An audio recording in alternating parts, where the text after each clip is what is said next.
नमस्कार मेरी YouTube family, हमशिका voice में आप लोगों का स्वागत है। कहानी अच्छी लगे तो लाइक कमेंट शेयर कीजिएगा और चैनल पर नहीं है तो चैनल को सब्सक्राइब कीजिएगा। आइए सुनते हैं फिर से एक नई कहानी। तुम मेरे साथ मत खड़ी रहा करो, अजीब जोड़ी लगती है, लोग देखकर हंसते हैं। कई लोग तो यहाँ तक कह चुके हैं कि माँ बेटे की जोड़ी है। कम से कम तुम प्लीज अपने थुलथुल काया को कम करो।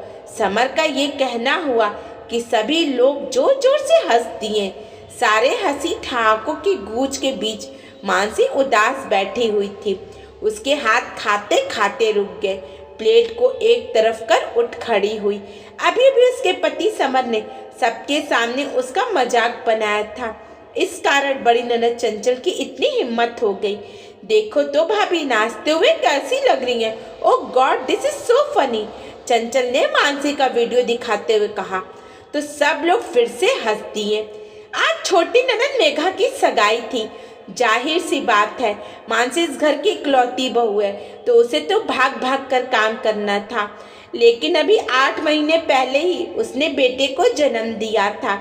इस कारण उसका शरीर फूल चुका था। यहाँ तक भाग भाग कर काम करने के कारण सांस भी फूलने लगी थी। भाभी ने तो खाने पीने का पूरा मजा लिया है। नाश्ता भी कर लिया, खाना भी खा लिया और देखो अब दोबारा खाने बैठ गई। मेघा ने कहा अब भाभी दोबारा खाने बैठ ही गई हो तो पूरा खाकर ही उठो, क्यों प्लेट को एक तरफ करके खड़ी हो रही हो। चंचल ने दोबारा हंसते हुए कहा बस ऐसा लग रहा था जैसे पूरा ससुराल एक साथ इकट्ठा हो गया है उसका मजाक बनाने के लिए। थोड़ी देर पहले ही मेघा के ससुराल वाले सगाई का प्रोग्राम निपटा कर यहाँ से खाना हुए। घर के सारे रिश्तेदार मौजूद थे। तुम लोगों को और कोई काम नहीं है क्या? बस बैठ के यहाँ हंसी मजाक करने के लिए? जाओ फटाफट सब सामान सही जगह पर रखो, थोड़ी देर में हमें भी खाना होना है। आखिर सास अनीता जी की डांट पर सब लोग वहां से उठे और सामान अपनी अपनी जगह पर रखना शुरू किया। तभी अनीता जी मानसी से बोली बहू, इस तरह खाते समय बीच में प्लेट को छोड़कर उठना नहीं चाहिए। पहले इसे खत्म करो और फिर मुन्ने को संभालो और घर जाओ। यहाँ का काम ये लोग देख लेंगे। पर मम्मी जी मुझे अभी भूख नहीं है। मानसी रुआसी हक करके बोली बेटा अभी मुन्ना छोटा है, तुम्हारा दूध पीता है तो भूख लगना नॉर्मल सी बात है। ये लोग नहीं समझेंगे। तुम खाओ, बाकी मैं देखती हूँ कि कौन तुम्हारा मजाक बनाता है। पर एक बात जरूर कहूंगी, जवाब देना सीखो। पति है तो क्या कुछ भी बोलेगा? अनीता जी ने मानसी की तरफ प्लेट सरका कर कहा। अनीता जी के मनाने पर मानसी दोबारा खाना खाने बैठ गई। इतने में समर उसके पास आया और धीरे से उससे बोला, फिर से बैठ गई? अरे कुछ तो अपनी हेल्थ का ध्यान रखो। तब अनीता जी ने उसे घूर कर देखा तो वो चुपचाप वहां से चला गया। मानसी ने खाना खाया और मुन्ने को लेकर अनीता जी और अपनी छोटी बहन निधि के साथ घर खाना हो गई। घर जाकर मुन्ने को दूध पिला करके सुला दिया। तब तक सब लोग घर आ गए। आते ही सबने कॉफी की डिमांड कर दी। मानसी रसोई में गई और सबके लिए कॉफी बना करके ले आई। अभी बाहर सबको कॉफी सर्व कर ही रही थी कि आखिर में समर को कॉफी देने गई, लेकिन पैर में मैट उलझ गया और वो गिर गई। उसके गिरते ही सब लोग हंसती है, जबकि समर उसे उठाने की जगह जोर से चिल्लाया बस कोई काम ढंग से नहीं होता है, गिरा दी ना कॉफी, खा खा करके मोटी हुई जा रही है, अपना खुद का शरीर तक संभाल नहीं पा रही है। घर तो क्या ही संभालोगी तुम? पता नहीं कैसे पैर मैट में उलझ गया। मैं दूसरी कॉफी बना करके लाती हूँ। मानसी कप के टुकड़े समेटते हुए बोली क्या भाभी, इतना मोटापा भी किस काम का जब खुद को ही संभाल नहीं पा रही है। थोड़ा तो अपने शरीर की तरफ ध्यान दो। चंचल ने कहा। चंचल चुप कर, भाभी है वो तुम्हारी। अनीता जी बीच में ही बोली इसे समझाना अपना सिर फोड़ने के बराबर है। क्या खुद को नहीं दिखता? कि शरीर कैसा होता जा रहा है। समर फिर बोला। समर उसने डांटने की जगह उसे उठाने में उसकी मदद करता तो ज्यादा बेहतर होता। अनीता जी ने समर को डांटते हुए कहा। तब समर ने कहा, क्या मम्मी, हर बात में तुम उसका पक्ष ले लेती हो। उसे समझाने की जगह उसे सिर पर चढ़ा रही हो, इसलिए यह ऐसी होती जा रही है।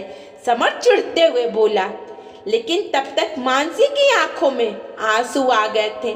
उसने कप के टुकड़े समेटे और जाकर अपने कमरे में बैठ गई। निधि भी उसके पीछे पीछे कमरे में आ गई। दीदी, आप जीजा जी को बोलती क्यों नहीं हो? वो आपका इस तरह से मजाक कैसे बना सकते हैं? पर मानसी ने कुछ नहीं कहा और चुपचाप लेट गई। दूसरे दिन सुबह निधि ने कहा, दीदी, मैंने मम्मी से बात कर ली है। मैं यहीं से कॉलेज चली जाती हूँ और वहाँ से छुट्टी के बाद सीधे घर खाना हो जाऊंगी। ठीक है, मैं नाश्ता बना देती हूँ तो फटाफट खाकर खाना हो जाना। पर जाओगी कैसे? मानसी ने पूछा। अरे जाएगी कैसे से क्या मतलब है? मैं कॉलेज छोड़ आता हूँ। आखिर इतना तो अपनी साली साहिबा के लिए कर ही सकता हूँ। समर ने बीच में ही कहा। नहीं जीजा जी, मैं कैब बुक करा लेती हूँ। मैं अकेले ही चली जाऊंगी। आप तो रहने ही दो, निधि ने कहा। अरे क्यों? मेरे रहते तुम क्यों परेशान होगी? मैं छोड़ आता हूँ ना तुम्हें कॉलेज, वहां से फिर चले जाना तुम अपने घर पर, समर ने कहा। तो नहीं जीजा जी, बेवजह मेरे फ्रेंड्स मजाक बनाएंगे। जीजा जी के सिर पर बाल कम है यहाँ ना, इसलिए। कहते कहते निधि चुप हो गई, जबकि इस बात से समर झेप गया। तभी चंचल बीच में बोली, निधि, तुम्हें शर्म नहीं आती है भैया के लिए ऐसी बात बोलते हुए? वो तुम्हारे जीजा जी लगते हैं। थोड़ी इज्जत देना सीखो। और भाभी, आप यहाँ खड़ी खड़ी सुन रही हैं? ऐसा नहीं कि अपनी बहन को रोक दे। अपने पति की इज्जत करवाना आपके ही हाथ में है। चंचल की बात सुन करके मानसी ने उसकी तरफ देखा और कहा, वाह दीदी, जब बात अपने भाई पर आई तो आप इतनी समझदार होकर के बातें कर रही हैं। यही बात आप अपने भैया को नहीं समझा सकती थी कि अपनी पत्नी की इज्जत करना उनके हाथ में है। अगर पति इज्जत देता है तो पत्नी को ससुराल में सम्मान मिलता है। बल्कि आप तो उनके साथ मिलकर के मेरा मजाक बना रही थी, मानसी ने कहा। तो चंचल चुप हो गई। वही समर पर भी नजर झुकाए चुपचाप बैठ गया था। तभी अनीता जी बोले, शाबाश बहू, आज तुम कम से कम अपने लिए बोली तो सही। फिर समर से बोली, जो बातें पत्नी पर लागू होती हैं वही बातें पति पर भी लागू होती हैं। तुम अपने जीवन साथी को सम्मान दोगे तो ही तुम्हारे घर वाले उसे सम्मान देंगे। शरीर का क्या है, आज फूल गया है, कल वापस ठीक भी हो जाएगा। लेकिन ये बातें दिल पे चोट पर कभी नहीं जाएंगी। अपने पत्नी के सम्मान का ध्यान तुम्हें ही रखना है। तुमने उसका मजाक बनाया था, तभी तुम्हारी बहनों की इतनी हिम्मत हुई। अगर तुम टोक देते तो मजाल है कि कोई तुम्हारी पत्नी को कुछ कह के निकल जाए। आखिर अनीता जी की बात पर समर ने मानसी से माफी मांगी और वादा किया कि आइंदा वो उसका मजाक नहीं बनाएगा। दोस्तों, आपको कहानी कैसी लगी? अगर अच्छी लगी तो लाइक, कमेंट, शेयर कीजिएगा और चैनल पर नहीं है तो चैनल को सब्सक्राइब कीजिएगा। धन्यवाद।